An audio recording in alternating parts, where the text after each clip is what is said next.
উজির সাহেব, রত্ন প্রসাদ বাবু, যদি আপনাদের কোনো কিছু বলার থাকে তাহলে আমাকে বলতে পারেন। আমি একটা কথা বলতে চাই মহারাজ। বলুন। ভেবে দেখলাম কবির এখনো ছেলে মানুষ, রাজকার্যে অদক্ষ, তাই বলছি কবিরের হাতে রাজ্যভার ছেড়ে না দিয়ে আপনি বরং বেগম সাহেবের হাতে রাজ্যভার ছেড়ে দিন মহারাজ।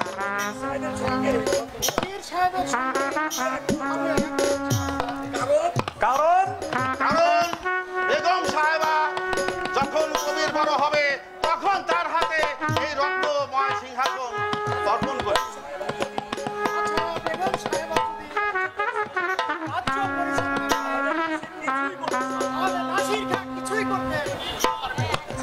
ঠিক আছে, তাই হবে। এই কে আছিস, বেগমকে দরবারে পাঠিয়ে দে।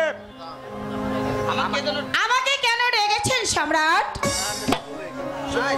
শোনো বেগম, কবির এখনো ছেলে মানুষ, রাজকার্য সম্পর্কে তার কিছু জানা নেই, তাই আমরা সবাই মিলে স্থির করেছি এই বিশাল ধর্মরাজ্য আমি তোমার হাতে অর্পণ করতে চাই। আমি সামান্য একটা নারী, আমি কি পারবো এই রাজ্য পরিচালনা করতে? জাহাপনা কেন পারবে না বেগম? নারীকুলে জন্ম নিয়ে ভারতের কোন এক নারী সে তো দেশ শাসন করেছে, তুমি কেন পারবে না? কবির যখন বয়স্ক হবে তখন না হয় তার হাতে রাজ্যভার তুলে দিয়ে বাকি দিনগুলো তুমি খোদার ইবাদত বন্দেগী করে কাটাবে। আপনি আর অমত করবেন না বেগম সাহেবা? ঠিক আছে, আমি রাজি। সবাই আপনারা আমার জন্য দোয়া করবেন, আমি যেন পারি এই রাজ্য পরিচালনা করতে। বেশ, শুনে খুশি হলাম। উজির সাহেব, বলুন জাহাপনা। রত্ন প্রসাদ বাবু, আপনাদের ভরসাতেই বেগম ছাড়ার হাতে এই বিশাল ধর্মরাজ্য আমি তুলে দিচ্ছি। যে কোনো সময়ে ঝড় আসতে পারে, আর সেই ঝড়কে প্রতিহত করতে আপনারা সদাই সর্বক্ষণ সর্ব সামর্থ্য হয়ে প্রস্তুত থাকবেন।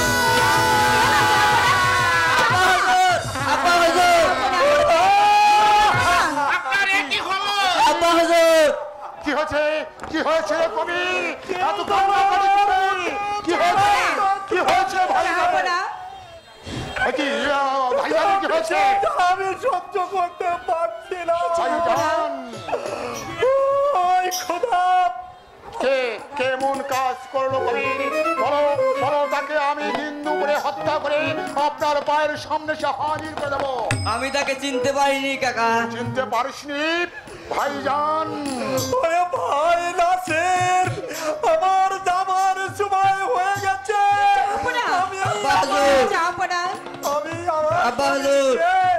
ভাই তোর হাতে ছুঁয়ে দিয়ে গেলাম। যাবো না, আপনি আর ভেঙে পড়বেন না।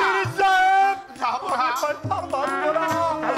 আমাকে এভাবে ভেঙে পড়ুন, তাহলে কবিরকে আমরা কি দিয়ে সান্ত্বনা দিব? আমার কবি রইল উজির সাহেব, রত্ন প্রসাদ বাবু।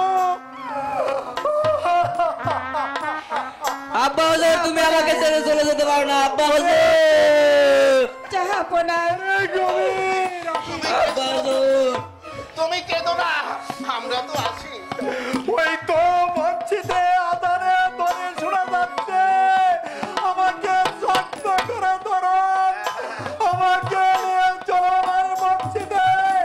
আমার শেষ নিঃশ্বাস আমার মসজিদেই ত্যাগ করতে চাই। আব্বা হুজুর, তুমি আমাকে ছেড়ে চলে যেতে পারো না। আব্বা হুজুর, কি হলো না? আমি তাই চলুন মহারাজ, আমাকে ওই মসজিদে আমার শেষ নিঃশ্বাস আমি ওই মসজিদেই তাই চলুন, তাই চলো। তাই চলুন।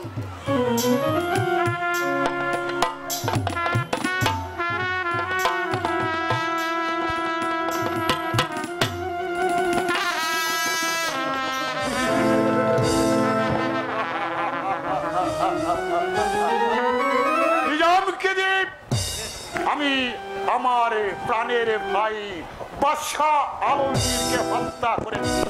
এমন ভাবে সে হত্যা করেছে কেউ কেউ জানে না, জানি শুধু আমি। কিন্তু না, এইবার জানতে পারবে ওই নিজাম খা।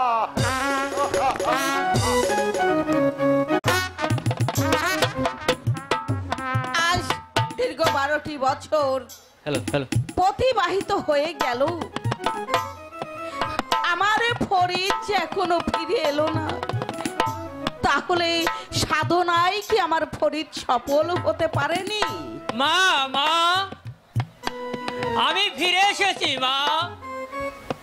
বাবা ফরিদ, এবার বলো মা, তুমি কেমন আছো? আল্লাহর রহমতে আমি খুব ভালো আছি বাবা ফরিদ। দীর্ঘ 12 বছর আমি তোমার মুখ দেখিনি, তারপর মনে হয়েছে তুমি জানো আমার পাশে আসো। এখন তুমি এখন বলো তো মা, তুমি কেমন আছো? আমি খুব ভালোই আছি। এখন তুমি বলো তো বাবা, দীর্ঘ 12টি বছর তোমার কিভাবে করিয়েছো খোদার আরাধনা? মা, দীর্ঘ 12 বছর এক মনে এক ধ্যানে কঠোর ভাবে করিয়াছি খুদার বন্দিগির।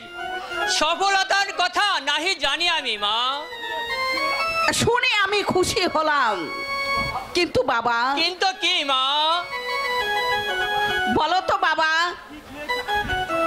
কি খেয়ে তুমি কাটিয়েছো এই 12টি বছর? শুনো হে মাতা, শুনো মোর বাক্য। জন মানবহীন গহীর অরণ্য শ্বেতা, পশু পাখি জীব জানোয়ার কারো সাথে হয়নি মোর দেখা। এক মন এক ধ্যানে করিয়াছি ক্ষুধার উপাসনা। খেয়েছি বৃক্ষের ফল, তৃষ্ণায় খেয়েছি মরু গাছের পাতার রস মা। এইভাবে কাটিয়েছি 12টি বছর মা। ওরে পুত্র, নিষ্ফল সাধনা হয়েছে তোমার। অকারণে কাটিয়েছো তুমি 12টি বছর। নিষ্ফল হয়েছে মা? এ কি বলছো মা? কিসে হলো নিষ্ফল সাধনা মোর? মা, লাগছে তো মাতা। হেন নিষ্ঠুর আচরণ কেন করো মা? কেন, ব্যথা পেয়েছো বুঝি? হ্যাঁ মা, বড্ড ব্যথা পেয়েছি। শোনো পুত্র, সামান্য আঘাতে যদি পেয়ে থাকো ব্যথা, তাহলে বৃক্ষের নেই প্রাণ। কেন ভেঙেছিলে তুমি বৃক্ষের শাখা? সে কি পায়নি কখনো ব্যথা? মা, ব্যথা পেয়ে বৃক্ষ করেছে নালিশ খোদার দরবারে। সেই কারণে সাধনা তোমার হয়নি সফল। মা, তাহলে বলো মা, কি কর্ম করিলে সাধনা মোর হইবে সফল? বাহিরে চোখ বন্ধ রেখে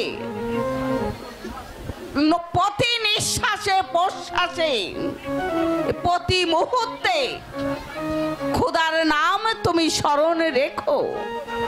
5 ওয়াক্ত নামাজ পড়বে, খোদার বাণী পান করে পারে যাবার করিবেতে বন্দিকি, সেই তো পায় খোদার বেশ। যদি তুমি এই কঠিন পরীক্ষায় পাস করতে পারো, তাহলে তুমি 6 মাসের পর এই নিকটেই দেখতে পারবে। মাগো, করো মরো আশীর্বাদ। প্রতিজ্ঞা করিলাম আমি সাধনায় সফল না হয়ে ফিরিব না গৃহে, ফিরিব না গৃহে।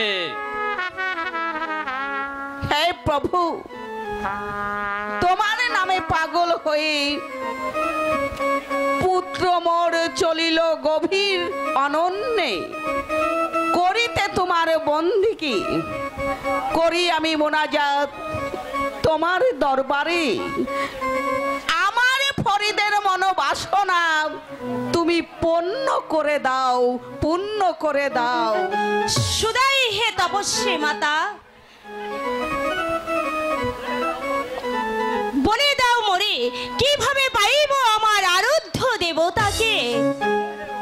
শোনো হে রমণী, দেবতা বলিয়া অন্তরে ঠাই দিয়েছ তুমি যারে, ছাড়িও না কবু তারে।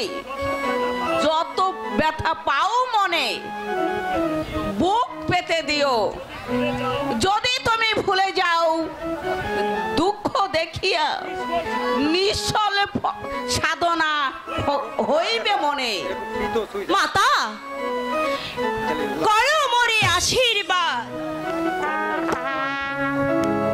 জন্ম জন্মান্তরে করি যেন মায়ের আদেশ পালন। তোমাকে দেবার মতো কিছু নেই আমার কাছে, তবে আমি তোমাকে আশীর্বাদ করে যাচ্ছি। তুই যাহা চেয়েছিস অচিরেই তা তুই পেয়ে যাবি, পেয়ে যাবি।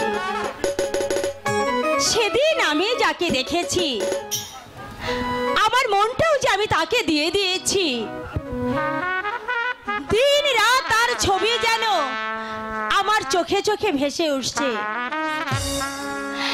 আজ আর তখনই মনের আনন্দে বনের পাখি গেয়ে ওঠে, সন্ধ্যার ছায়া মেলো হাওয়া, ভালো লাগে জীবনে এই গান গাওয়া, ভালো লাগে জীবনে এই গান গাওয়া।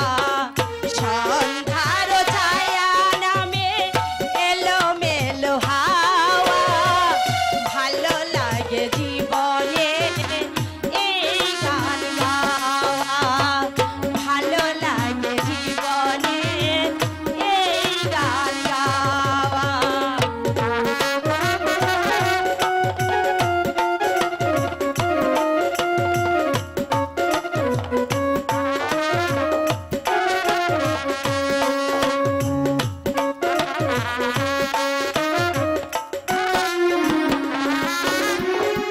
একটি দুটি তারা জ্বলে আকাশের কোলে, ভিড়ু ভিড়ু চোখে তাই স্বপ্ন যে দোলে।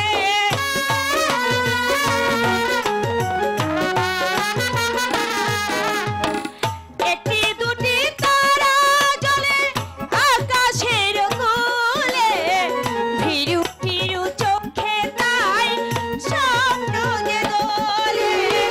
সাত রঙের রানী এসে, সাত রঙের রানী এসে মন হলো উতালা, সেই মনের কি সাধ্য আছে কিছু ফিরে পাওয়া, সেই মনের কি সাধ্য আছে কিছু ফিরে পাওয়া।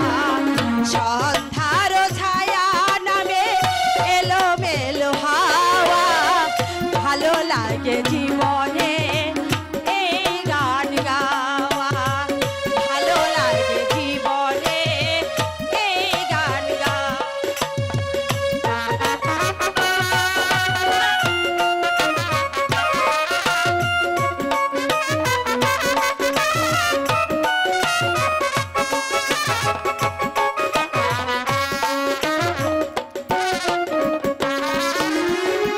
আধারের শেষে জানি আছে কত আলো, অচিনারে চিনে নিতে তাই লাগে ভালো।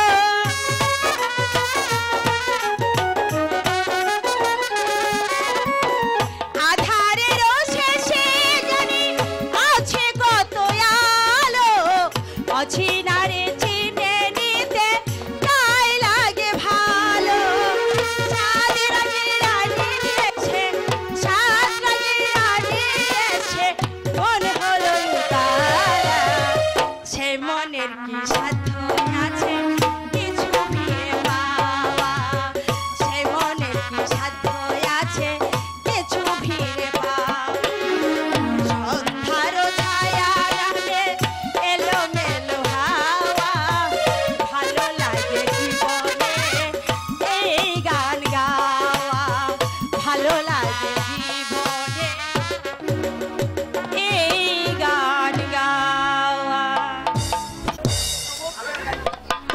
তো চমৎকার গান গাইতে পারো। আচ্ছা, যে গানটি তুমি করলে এই গানটির কি অর্থ তুমি বলতে পারবে? আমি বলতে পারবো না। যে এমন সুন্দর গান গাইতে পারে সে গানের অর্থ বলতে পারে। তাহলে শোনো গানের অর্থ। শোনো, ওই গানের অর্থ কখনো মুখে বলে দিতে হয় না, বুঝে নিতে হয়। বুঝেছো? আমি যদি গানের অর্থ বুঝবো তাহলে তোমাকে জিজ্ঞেস করবো কেন?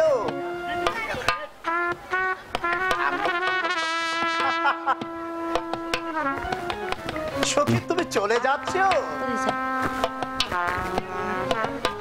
হ্যাঁ, শোনো, তোমাকে আমি বলছি, তুমি তো আমার কোনো কথাই বুঝতে পারো না। তুমি যদি গানের অর্থ না বলো তাহলে আমি চলেই যাচ্ছি। সত্যি তুমি চলে যাচ্ছ? হ্যাঁ, চলে যাচ্ছি তো। যে আমার কাছে গানের অর্থ বলতে পায় না আর কাছে থেকে আমার কি লাভ হবে বলো? দাঁড়াও মহাপুরুষ, এসো, গানের অর্থ বলছি। বলবেই যদি, তাহলে আগে না করলে কেন বলো সখী? ও তুমি বুঝবে না। শোনো, প্রথম থেকেই আমি যাকে ভালোবেসেছি আজও আমি তাকে কাছে পাইনি, সেই জন্যই এই গান আমি গেয়েছি। বলো কি তুমি ভালোবাসো সে দিচ্ছে না? না, সে আমাকে ছেড়ে অনেক অনেক দূরে চলে গেছে। সে যত দূরেই যাক না কেন ঠিক আমি তোমার কাছে ফিরিয়ে আনবই। আনবে? হাজির করবে? হ্যাঁ। হে মহাপুরুষ, তাকে ধরে এনে তোমার লাভ কি? না মানে আমার লাভ, তুমি তোমার আরাধ্য দেবতাকে কাছে পাবে, এটাই তো আমার লাভ। এই যে মহাপুরুষ, আমি যাকে খুঁজে বেড়াই সে যে আমার কাছেই আছে। কি আছে? না মানে এইখানে তো তুমি আর আমি ছাড়া কেউ নেই। যদি বলি সেই সেই মানুষটি তুমি? বলছো কি দলনি? না না, এ অসম্ভব, এ হতে পারে না। কেন হতে পারে না? আমি যে তোমাকে ভালোবেসে ফেলেছি। বলো বলো জাফর, আমাকে ছেড়ে তুমি যাবে না? ভাবছি যাকে নাসির খা ভালোবাসে তাকে কি করে ভালোবাসি আমি ভেবে দেখব। এতে আর ভাববার কি আছে? ভাবছি তোমার সাথে যদি আমার ভালোবাসা হয় নাসির খা এই সম্পর্কটাকে কিভাবে মেনে নিবে এটাই আমি ভাবছি। তুমি আমার মনের মানুষ, মনের